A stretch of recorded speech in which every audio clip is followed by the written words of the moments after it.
सब ये जिम्मेदारी तय करती है। वो सरकार 17 बच्चों के मौत का जिम्मेदार नहीं लेती है। कौन है इसका मौत का जिम्मेदार? कोई नहीं ले रहा। मोदी सरकार भी खामोश है, धर्मेंद्र प्रधान भी खामोश है। वो यूँ सोच रहे हैं कि सोनम वांगचुक सर को यहाँ से किडनैप कर लिए तो ये प्रोटेस्ट दब जाएगा, रुक जाएगा, थम जाएगा, स्लो हो जाएगा। लेकिन ना ये थमने वाला है, ना रुकने वाला है, ना झुकने वाला है। ये जितने भी है यंग स्टार है, जितनी भी नौजवान है, ये संसद कूच करके रहेंगे और उनको धर्मेंद्र प्रधान को इस्तीफा देना पड़ेगा। करना चाहते हैं कि हिंदू मुस्लिम कास्टिज्म उसमें ये सक्सेसफुल हो, क्योंकि अगर यूथ अवेयर और एजुकेटेड हो गया तो वो इस चीज़ों पे लड़ना ही छोड़ देगा, क्योंकि उसे बाकी इश्यूज दिखने लग जाएंगे। पर इनका प्रोपेगेंडा है कि हमें बाकी इश्यूज से को ढक देना है हिंदू मुस्लिम करके,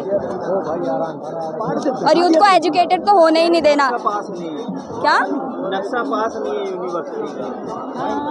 जो भी यूनिवर्सिटी लखनऊ में जो यूनिवर्सिटी टूट रही है उसका बोले वो नक्शा पास नहीं है, इसलिए वो तोड़ देंगे। ये भी तो सरकार की इनकम्पिटेंसी है कि इतनी साल से वो यूनिवर्सिटी चल कैसे रही थी अगर वो नक्शा पास नहीं है तो। अब याद आ रहा है आपको जब इतने सालों से आप नक्शा पास करा दीजिए ना, आप तोड़ने पे क्यों आ रहे हैं? अगर आप देश के बारे में सोच रहे हैं तो नक्शा पास करा दीजिए। हाँ, उसको रेनोवेट कराइए। आप तोड़ने की बात कैसे कर सकते हैं? लेकिन एक मुस्लिम नेता ने बनाई है। बात तो वही है कि मुस्लिम नेता ने बनाई है, इसीलिए टूट रहा है वो, क्योंकि उनको बर्दाश्त नहीं है ना कि कैसे लोग याद रखेंगे कि किसी मुस्लिम नेता ने कुछ अच्छा काम कर दिया है। बस इनका जगहों के नाम बदलना, यूनिवर्सिटीज़ के नाम बदलना, हिंदू से मुस्लिम, मुस्लिम से हिंदू, इसी सब में रह गया है। इश्यूज पे काम करना तो सरकार का काम रह ही नहीं गया है। योगी है, नामकरण तो करेंगे। हाँ, नामकरण ही कर दे ना, तोड़े नहीं, नामकरण ही कर दे। हमारी मीडिया दिखाती है कि योगी जी के सर पे बाल क्यों नहीं आते, मोदी जी का सीना 56 इंच का नहीं 52 इंच का है, झाल मुरी ये सब क्यों दिखा रही है? आपको हमसे ये सवाल करना पड़ रहा है कि यूनिवर्सिटी कितनी बनाई है। यही हमारी सरकार की इनकम्पिटेंसी है। ये सवाल आप सरकार से करने के लायक होने चाहिए थे, पर प्रेस कॉन्फ्रेंस नहीं करी है 12 सालों में। बाहर की मीडिया बोल रही है कि आप प्रेस कॉन्फ्रेंस क्यों नहीं कर रहे, तो हमें गवार बता दे रहे हैं कि हमारे देश की जनता इतनी समझदार नहीं है कि प्रेस कॉन्फ्रेंस समझे। अच्छा, लेकिन मेलोडी तो समझ रहे हो? हाँ, मेलोडी समझ रहे हैं। बस यही सब सिखा रहे हैं यूथ को कि आप आके ऑनलाइन गेमिंग करो, आप आके इन्फ्लुएंसर्स बनो। इसी सब को वो आगे प्रमोट करें ताकि यूथ पागल बना रह जाए और इनको पावर मिलती रहे। अब वो मोदी चाहते हैं, ये मोदी क्या बीजेपी सरकार चाहती है कि अब पढ़ाई छोड़िए, आप झाल मुड़ी चाय बेचिए, और वैसे भी चाय बेचकर प्रधानमंत्री तो बन ही जाएंगे, और पानी पूरी बेचिए, यही ठेला लगाइए। हम सब ठेला लगाएंगे और इसी से देश चलेगा। पकोड़े तलने चाहिए, कहाँ आप हाँ, वही तो वो चाहते हैं कि हम पकौड़े तल रहे हैं और खाने के लिए कौन बचेगा? सब तलेंगे तो खाएगा कौन? प्रधानमंत्री।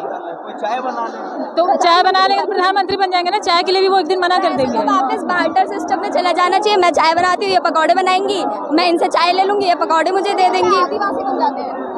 नहीं तो जंगल भी खत्म कर देंगे ना, आदिवासी कैसे बन? अगर सरकार का कोई एक भी आदमी खत्म कर रहे हैं ना तो आदिवासी भी नहीं बन सकते भाई। अगर सरकार का कोई एक भी आदमी कोई भी नॉर्मल काम, डॉक्यूमेंट इशू करवाना या कुछ भी, सड़कों से जाना, नॉर्मल सड़क से अगर वो जा सकता है बिना काफी लेके, बिना किसी प्रॉब्लम के, तो मैं मान जाऊंगी। रावली जो पहाड़ है उससे नीचे जो पहाड़ी है वो पहाड़ नहीं है, पढ़ाई। जी सर वही तो मैं कह रही हूँ कि इन्होंने बिल्कुल ही चेंज कर दिया। अपने हिसाब से सारे नॉर्म्स चेंज कर देंगे।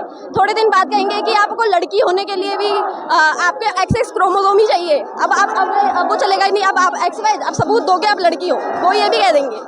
हर चीज़ में ही है। जितनी फोर्स इन्होंने यहाँ पे लगा रखी है, अगर जब लड़कियों की सेफ्टी की बात आती है, रेप हो रहे हैं, कितने क्राइम हो रहे हैं, सेफ्टी, लड़कियों की सेफ्टी के लिए तो कुछ भी नहीं है, तो वहाँ पे इतनी इसकी थोड़ी भी फोर्स अगर वो वहाँ लगा देना तो कितना देश में सुधार हो जाता। इनको ये सोचना चाहिए और इस देश की जनता को भी सोचना चाहिए जो यहाँ सपोर्ट नहीं कर रहा है कि इनकी फोर्स तब कहाँ गायब हो जाती, तब तो ये पहुँचती नहीं है। लखनऊ में कोचिंग में आग लग गई तो वहाँ पे ना फायर ब्रिगेड पहुँच पाई और ना ही पुलिस पहुँच पाई, और यहाँ पे कितनी फोर्स लगा के बैठे हुए हैं। ये वाटर टैंक रखे हुए हैं, वहाँ पे क्यों नहीं पहुँची वाटर टैंक?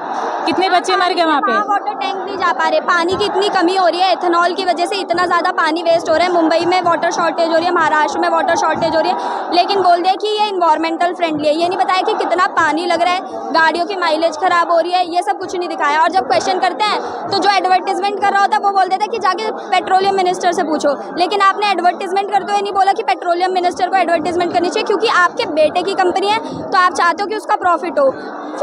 114% प्रॉफिट उनका इंक्रीज हुआ है एथेनॉल की वजह से। नितिन गडकरी का जो रिपोर्टर एंकर जब उनका इंटरव्यू कर रही थी तो उन्होंने सीधे कहा कि मेरे बेटे को अगर कोई ब्लेम करोगे तो आप पर FIR करा दूंगा। डिफेमेशन का केस, हाँ डिफेमेशन का केस।